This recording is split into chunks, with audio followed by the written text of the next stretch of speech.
tayo yung kinuha ng owner dito na magpatuloy ng trabaho. So may mga konting mga diferensya lang dun sa unang gawa. So ayusin lang natin, mga minor lang naman.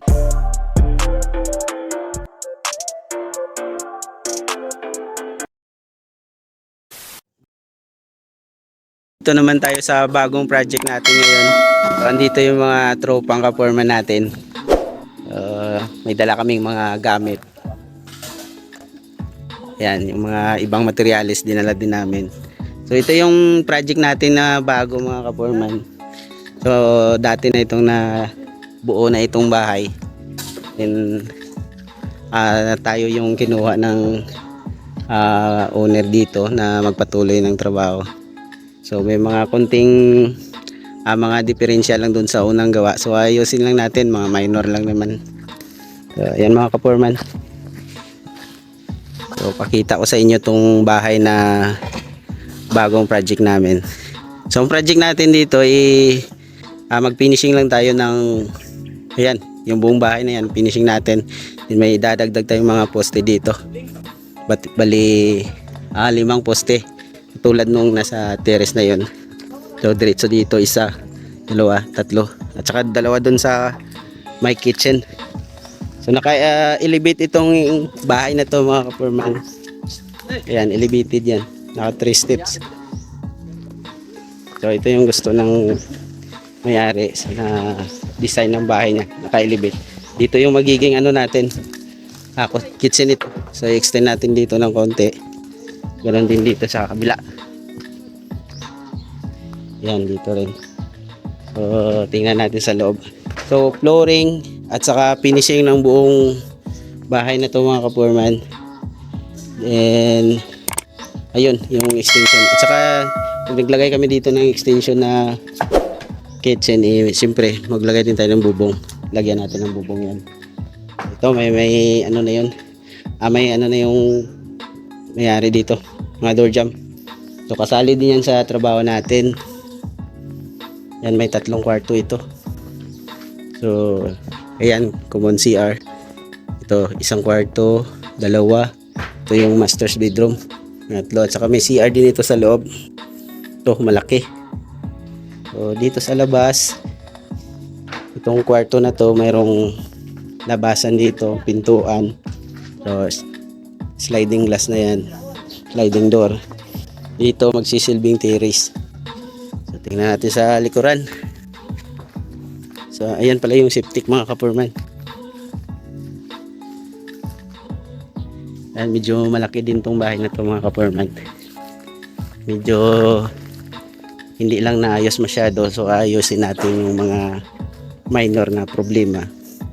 So ayan, mga ka-foreman, clearing muna natin yung area natin bago tayo mag-start na mag-flooring dito. Kasi yung program ng trabaho namin unahin namin yung flooring bago mag-finishing.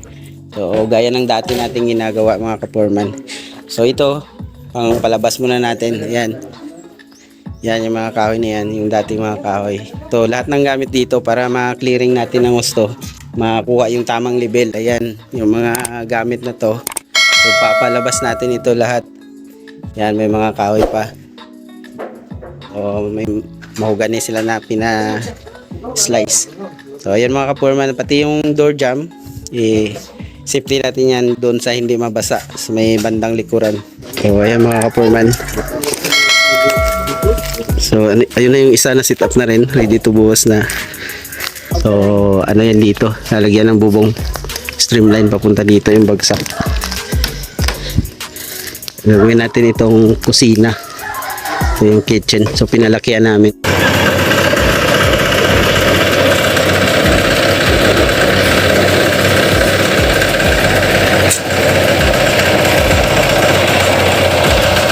Ayun, mga ka-foreman, bisita ulit tayo dito sa bagong project natin. Ito yung ginagamit namin, mga ka-foreman. So hindi na kami naglalagay dito ng kahoy. Angle bar yung nilalagay namin. So, pinulik board. Saka black straw na yung ginagamit. Ito yung project namin na finishing lang mga ka-foreman at saka flooring. Saka itong mga poste na to, yung mga bagong poste. Kumbaga yung bahay mismo, nabuo na yan. Yung may bubong na siya dati. Then, so yung mga extension dito sa harap, yung magiging terrace. Ayan yung mga poste na wala pang bubong. Yan ang ginagawa namin. So ngayon, schedule kami ng buhos. So ito yung ginawa namin mga ka-foreman, to poste na to. Yan, lalagyan din natin ng bubong yan. Punta dito. Yan, paikot. Hanggang dyan lang na poste. So sila ngayon dito. Ayan yung tropa.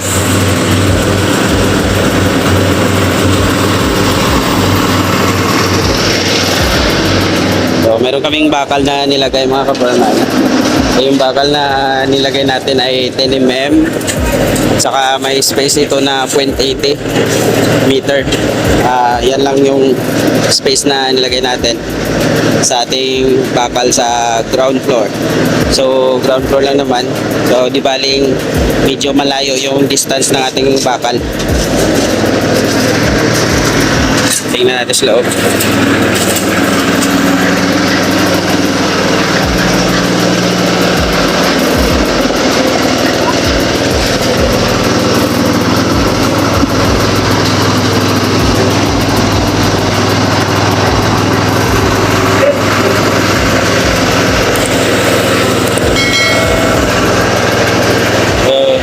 Kasali dito sa trabaho namin itong magiging kusina ito.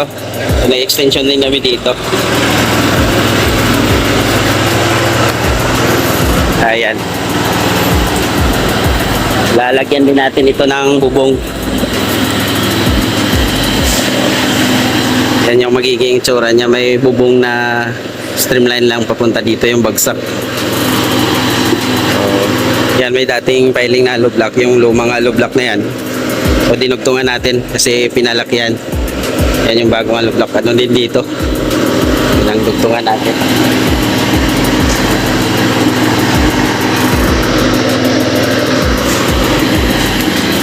Okay.